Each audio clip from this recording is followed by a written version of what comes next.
I can just answer questions. Has about a good fight.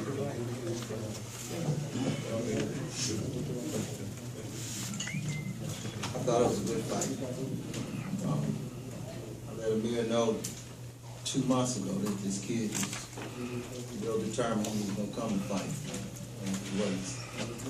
And as I watched him this week at the press conference, I made a point to let him know while the other festivities and activities going on that his mind is made up that he wanted to win and that he was going to discourage him, that he couldn't win. And I think that Algieri showed that tonight. I think he fought a very gallant fight, very determined, and Amir had to really settle in and buckle down to pull the victory out. I thought he counter-punched well. I'd like to see him do more inside work and close the distance more. He's still a pup, he's still relying on his lightning fast reflexes, but I think this was a good fight for him, as I told some of the press earlier this week that questioned the fight, that he had a lot of pressure on him because the Mayweather and Pacquiao questions just kept coming. And him being a polite kid, he's answering all these questions. So it's not easy to focus on the task at hand when you constantly get asked about plan B when you got to get past plan A.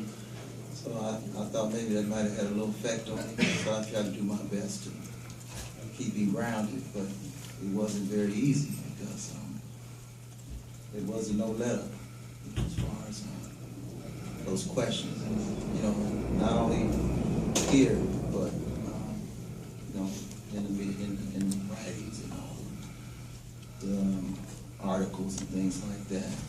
Who's next and this and that. He's in line. So I thought, considering under the pressure that he was under, that it was a good mental fight for him. That mentally, he came to a tough situation. Virgil back here. Straight back. Congratulations. I have 2 questions. My first one is, it seemed early, second round, I think it was, Chris cracked Amir with a really, really good shot that sort of seemingly buckled Amir. Did you get any sense in the corner that he was hurt by that and that he needed a couple of rounds to kind of get himself together? And if so, what were you telling him to do early on to sort of bring himself back, how he had a dominant first round? Well, by having Amir now for a couple of years, he can get hit with a punch sometimes, and sometimes when he'll take different steps and be on the move, it can really fool the eye. I think if you notice, whenever he was really hurt by a punch, either he went down, or I don't think we've ever seen really buckle, except the Madonna punch, where it was obvious that he was hurt. But I think as long as he sees what's coming, that he can handle it, as he proved that the Madonna punch was probably one of the hardest punches he's taken, but he saw the punch. The other punches he never saw, so. But he showed that he had that resilience by getting up. I mean, not too many people who took the Garcia punch, and got up, but he got up and he was actually winning the round. He just went out and didn't think the next round could. If he would have, he'd have won that fight. So,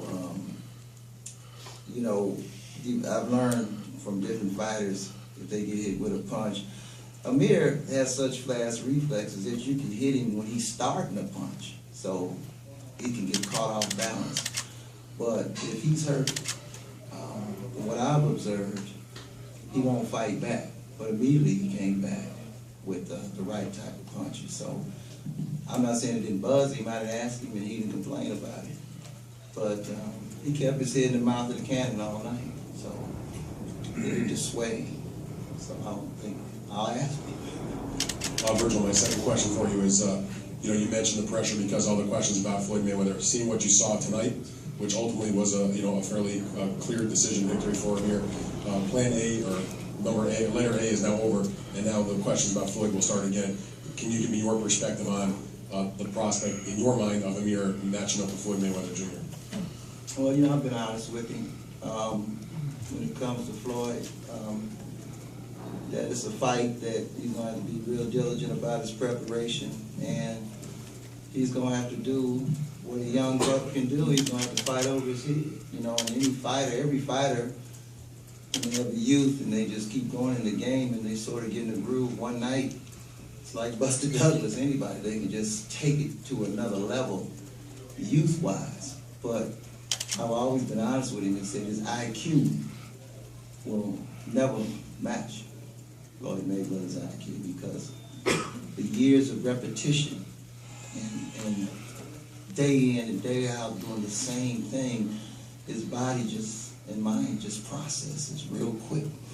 And that's the gift that he has. So you have to offset that with youth, just like we've seen in sports. You know, we can go back to Villanova with Howard Porter. I mean, never was a good NBA player, but one night he lit up somebody in the championship game because he just played over his head. You know, and I think he has the attributes to take it to that level. And if he can lock in and prepare himself right for a fight of that magnitude and handle the pressure that comes along with it, I'm confident he'll get a good account of himself. You spoke about the questions, and obviously everyone's going to ask Mayweather Pacquiao being the next option, but I'd like to ask about Keith Thurman. He's been very vocal as far as Khan's opponents and the way that Khan chooses his opponents. What would you think of a matchup between Khan and Keith Thurman, being as though that they have a common opponent in Julio Diaz, and now they'll have one with Luis Collazo once that fight happens? Well, I think when you look at a scenario like that, styles make matches. And, you know, I know Keith is a very vocal young man, confident in his abilities. But if I have to be honest, you know, Keith has stepped up a little bit himself. You don't see the knockouts like you used to see them. You know, when you start going up in the A-leagues, they don't come as easy. And, you know, by the media saying Khan is chinny and this and that and that and the other, he's supposed to talk like that. But there's things I know about Keith Thurman that I won't say that you better watch his chin too. So I know him way back from the amateur. I can tell you some things that shock you, but I'll leave it alone. But you know, at some point that fight's probably going to materialize. I think Keith has a right to follow a path to maximize his earning potential. And these kids have to be careful not to be brought so soon to a match because other people want to see it. And then the match is over, and now what? I mean, you have paths in that welterweight division that can be carved out, and you can make some really great fights. But the fighters really deserve to be compensated for a fight of that magnitude, and not just take it because somebody wants to see them fight. But I believe that that fight will materialize itself one day, and it's not going to be easy as Keith Thurman thinks it is. Thank you, Virgil. Okay, Chris is going to come in right now, and then Virgil can come back here after. Now we're going to catch a flight.